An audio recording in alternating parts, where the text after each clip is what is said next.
Good morning everyone! Dito na naman po ako, ang inyong kaibigan. Magluluto po ng aming ulam para sa hapunan. Ang lulutuin ko po ngayon ay escabeche. At ang gagamitin ko po ay galunggong. So ito po, pinirito ko na po ito.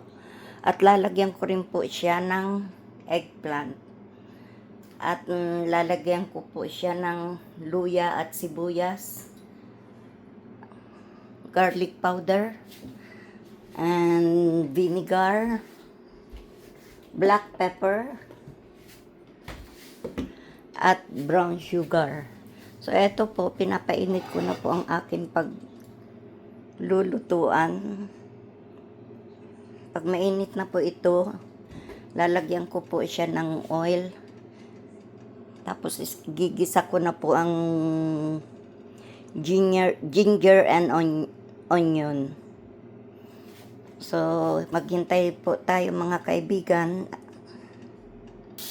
So, ito na po, ginigisa ko na po ang ginger at saka onion.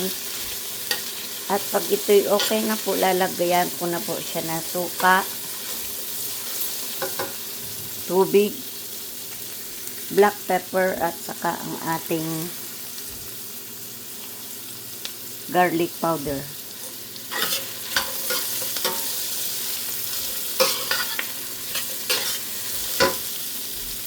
At ito po, nilagay ko na po ang ating isda. Siguro mga after 3 to 5 minutes, ilalagay ko na rin po ang ating gulay na talong. At ito po, nilagay ko na rin ang ating eggplant. At luto na ang ating escabeche. I hope nagustuhan nyo po ang aking niluto for today. Stay safe everyone and have a good day.